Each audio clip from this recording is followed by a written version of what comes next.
Money FM 89.3. Best of breakfast. The Bigger Picture, only on Money FM 89.3. Welcome to The Bigger Picture. I'm Audrey Siek, and today we're zeroing in on innovation in marketing. Now, for years, when we talked about artificial intelligence, the spotlight was mostly on tech firms, but that's changing pretty fast. Retailers are now using AI not just to run things more efficiently, but to actually rethink the way they connect with customers, from creating smarter product pages to making customer service feel more personal. So what does this wave of innovation look like on the ground? And how can traditional industries ride it to stay competitive and to grow? To help us unpack this, we're joined by Gavin Watson, Senior Industry Lead at Monday.com. Gavin, great to have you with us today. Likewise. Pleasure being here, Audrey. Thank you for joining us. So let's start big picture here, Gavin. From your perspective over at Monday.com, how is innovation, especially AI, reshaping retail right now?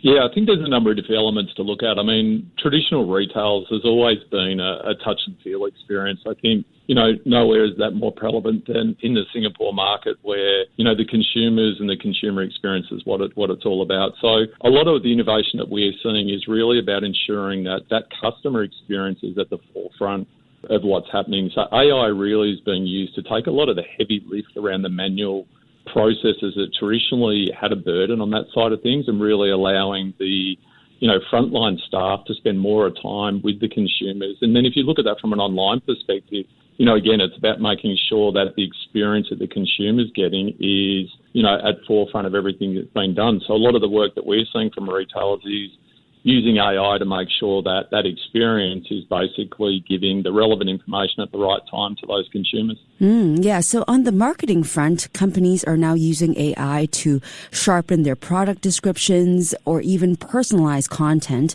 How significant would you say is this shift? Is it just about efficiency, or is it becoming a real growth driver for reaching new customer segments? Yeah, it's definitely becoming a real growth driver. I think what it's doing is it's level of the playing field. So it's allowing, any type of retailer now to have a level playing field out there if you're thinking purely from an online perspective. And the other really interesting trend that we're seeing is that it's allowing them to find new categories. So the data that's available now and the way that they can look at insights, leveraging AI and leveraging trends, they're actually to pick up on new categories that they can enter into so much quicker and so much more effectively to be able to obviously keep that consumer in their discretion, but also open up new categories and new revenue streams at the same time. Yeah, and AI is also starting to weave into day-to-day operations as well. So if you're able to give us some case studies, you've seen of companies using AI to help retailers make faster, smarter decisions. Yeah, I mean, we've recently done a large body of work with a nutrition supplements retailer. So over here in Australia, a large online and bricks and mortar retail and nutrition warehouse. So they were going through, from an operational perspective, an upgrade of a number of their platforms from an e-commerce and point of sale perspective. And at the same time, they realised, well, hang on a sec, behind the scenes, there's a lot of heavy lift that we can automate leveraging AI. So a lot of the work that they put in place there was, yes, upgrading their main technology stack, but also making sure that AI was paramount to what they were doing. And what that's actually allowed them to do is allowing their store level staff to actually have instantaneous information for those consumers. So, nutrition and supplements, there's a lot of granular information that a consumer really wants to understand about the products before they make a purchase decision. So now with AI, that's allowing those staff to actually have that at their disposal. But also from an online perspective, they've been able to take AI copy for 200 products and get that done instantaneously. So before they're having to go through and curate that copy, now leveraging AI, they've taken that manual work out and they can obviously have fresher descriptions around all those products in a more meaningful way based on the consumer's search. Yeah, so how do you see AI and digital platforms changing the way retailers engage with customers? Do you think it's mainly about cutting costs, or can it also help brands, build stronger, more authentic connections with consumers? Yeah, it's definitely the latter. I mean, at Monday, we're big believers that AI and human interaction go hand in hand. It's not about replacing resources. It's about reallocating where the focus goes. So if I look at it purely from a retail perspective, AI definitely, in conjunction with the human side of things, is allowing for far better experiences for the consumer. It's taking away a lot of that manual grunt work that, used to bog down what those teams were doing. And at the same time, it's allowing retailers to plan and be far more effective. I mean, if I look at some of the stuff that's being done with demand planning around restocking, again, if I go back to the example of Nutrition Warehouse, it gives them the ability to look at inventory across all of their locations. So if a consumer is looking for a product in real time, they can actually see if they're out of stock in a certain location where they do have inventory, and then actually get that shipped or get that sent to that consumer there, then and there on the spot. So I think a lot of what's happening is really about ensuring that the human element of the business can actually be enhanced leveraging AI. Yeah. Well, you gave us a great example of Nutrition Warehouse, but bringing it closer to home here in Southeast Asia, including us here in Singapore, it has been buzzing with retail innovation. But what lessons do you think brands here can draw from global examples like Nutrition Warehouse when it comes to scaling, diversifying, or breaking into new markets?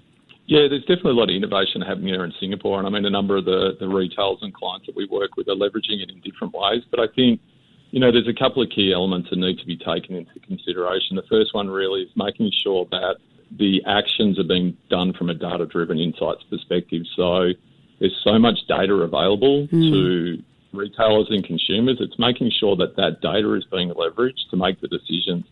It's also then about, how do you personalise at scale? Again, there's so much content and so much content you can create. It's really how do you personalise that, but do that at scale, leveraging AI. And, the other area, I often say when I talk to retailers is, what are the efficiencies that you're trying to get in the business? So how can we automate a lot of those leveraging AI?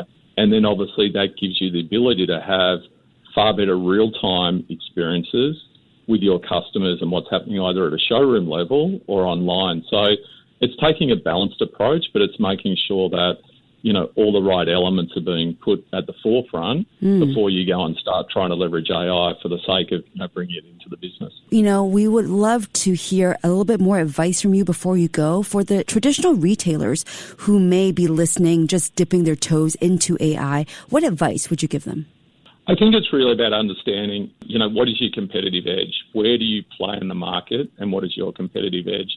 And then really about understanding, okay, that competitive edge, how do you create more memorable experiences for the customers that you're either currently working with or new ones that you're trying to retain and bring into the business? It's then also about understanding where can you leverage AI instantaneously into your business? And often that's looking at the back end. When you look at the back end and you look at the areas where you can get efficiencies. I mean, we recently surveyed, a large segment of retailers across the globe, including Singapore, and over 98% of them said they are actively looking at AI. But from that, 57% of them said that the first area they're looking at is the back of office. So I think that definitely is the smartest thing to do.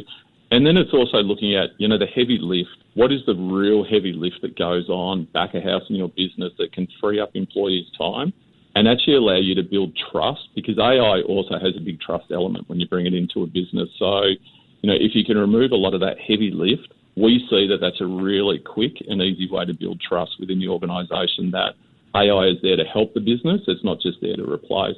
And I think the last part is really having transparency both internally and externally, saying, look, here's how we are leveraging AI internally, and also letting consumers understand where and how AI is being leveraged in the business. That may be a bot that's being used for customer service.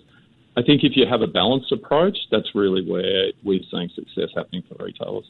All right. Innovation, especially AI, no longer just a tech buzzword, but a powerful tool reshaping retail from backroom operations to front-end customer engagement. Big thanks to Gavin Watson, Senior Industry Lead at Monday.com for joining us today. Thank you so much for your time.